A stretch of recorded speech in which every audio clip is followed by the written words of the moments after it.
When you get the challenge, it's like you're in fire and the fire must burn. If you accept to be potato, you burn into ashes. If you decide to be gold, the ajesha gusengera Imana ngo ibe umugore tonto. Uzo ndiko ndayisuzuguza kubera umugore abagore niragijyacho. Naho papa wato gusigira itongo umugore uzo murongo. So ariko tunyene icyo kenshi nkunda kuvuga n'umutima wanje kuko ni udesida ari gusunikwa n'umubiri cyangwa kisunika. Ikintu cyose ni igihe ni woraba. Hari igihe usanga ari twe turahanje bo batarambye. Sungu watanguye kuvuka niwe yatanguye kumara amashuri. Kandi siwe yatanguye kuronka amahera, so ibintu bimeze uko just genda ku mwanya wawe tu. Ariko ubu umwanya mwiza numva yuko nakunzwe, numva yuko nakunze. Makabiri kaciye koroha. Ko kenshi uri hafi n'umota parufe nayo kumotako, so ndi hafi n'umuntu ari soft. Boti nakurikira ibituma mu muryango wacu bukena amagwara bitungirira, ibituma mu muryango wacu bafakara imfubyi zikwiragira. Ngiye kumwerekana gusa nyene abakundana baraherekezanya. So nari ngiye mu gikigandaro cyanunze kugandurwa kwa nyogukuru. Cyangwa gutima no guhemukira none futi sawa na kare hari gihe nkunda kwibagira ga telefone, so nari kuba ndonse umuntu azaranyibutsa. Umwaka ya history shida na magonjwa pia, humwaka vina ujanja, nitashiba keki ya dunia, humwaka kuna kuhonja kwa love so hira. Murino minsi ndiko ndabategurira EP yitwa AFRIKA. Ndiko ndabategurira EP yitwa AFRIKA.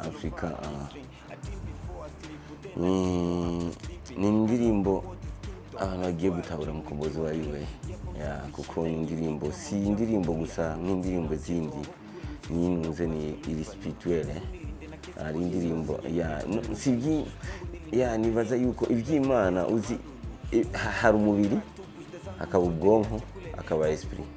Sasa umubiri ugaburiye ubwonko buba feki, kubera umubiri wiyumviriye amaguru yumviye kugenda mu buyenzi, ubwonko utazi icyo ugiye gukora, amaguru aruha n'ubwonko ukacyaburuha.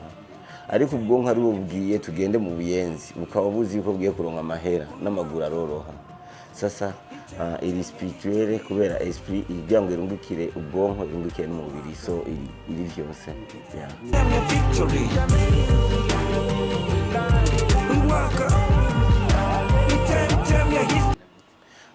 Jindi baza none nigemeruka no gukora muri festival ya fest nayo muri concert nayo shaka ngaragare mu marigara yabo.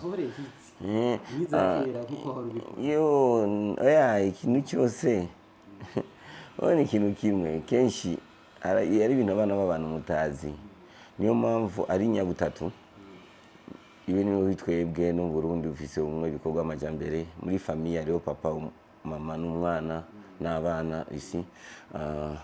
Sasa kenshi no mu biharuro bavuga uti 1 2 3 mwiruke.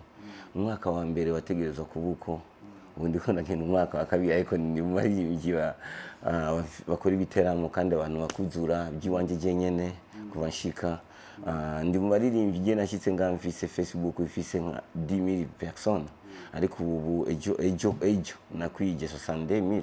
So hari abantu nasanze ngaha bakora n'ibikorwa byinshi isi, so bisigura je ndiko mbona inyungu. Hari inyungu ubona wewe abandi bantu batazibona, nakujya wowe bavuye mu nzu yo gupanga ukacyuronka akazu k'ishambri imwe kiwawe ubuteye imbere. Ariko hari n'ubundi abavuye muri etage imwe akaca yongereye akabiri, abona umwe ngo niho yateye imbere cyane kurusha wewe, ariko hari umunezero ubona wewe n'undi nawe ubona na bose. Weni Mungu siye kufagani wa milele, weni Mungu naesema bila kelele, weni Mungu naenipaga baraka tele, weni mwanga unaepiga galukiza. Kina bateguriye cyane no kubanezereza kuko nicyo nsanzwe ndabakorera. Hanyuma ikindi nacyo shaka ndabugurure ubwonko kuko ejo nari natumiwe ahantu muri fete ya Afrika ya Nyamaraba Afrika mahoro. So ndibona yuko ari je nakamura wa Afrika igiye kuzuka. So je nakamura ko je man muzovyumva muri izo iyo ndirimbo irayivuga neza ukuntu navutse umunsi le 15 octobre kubera Sankara niho yitaye Imana, ariko tuyifitiye EP yayo izosohoka le 21 octobre anniversaire y'umwana wanje akaba gufa kwa ndadaye, so nizuka rya Mkombozi.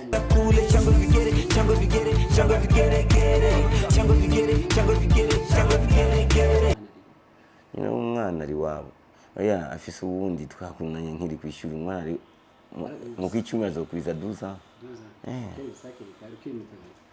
no nayiko harageze igihe amaksida aba menshi ukavuga uti mbe abaganga ko baguma bapfa, abaganga bavura ingumba ntibazova baboneramwo ubude contesting nimba ari kubarondera ndabarondere kare batarahona, so nagerageje ndabe ko no barondera kare.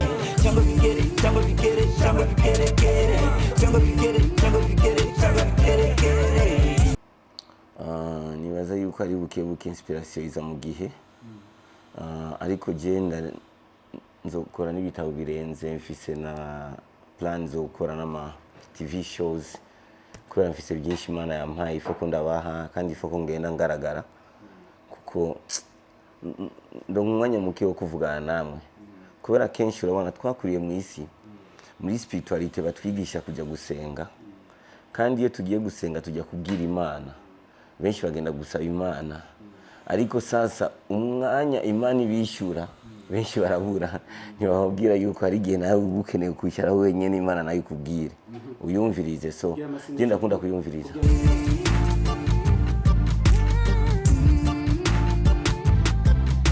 Okay, akajambo kanyuma tu nuko icyambere na mbere ndashimira cyane abafana umuziki ndundi ya baratwitwara ikabo bariko barinjira muri mood baradukunda cyane, bariko barerekana ya ubona ko ama 1 million views bariko barazishikana dramatique ejo bundi, so it's a big thing.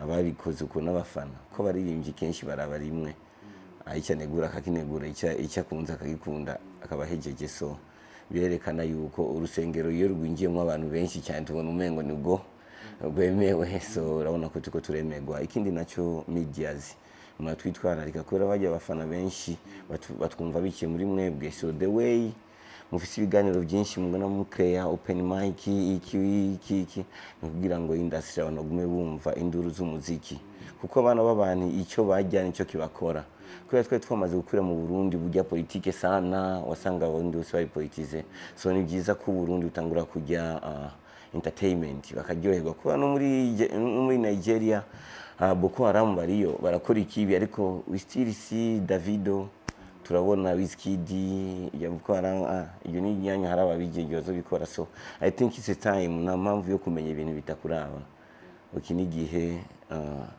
ukuntu twitwararika.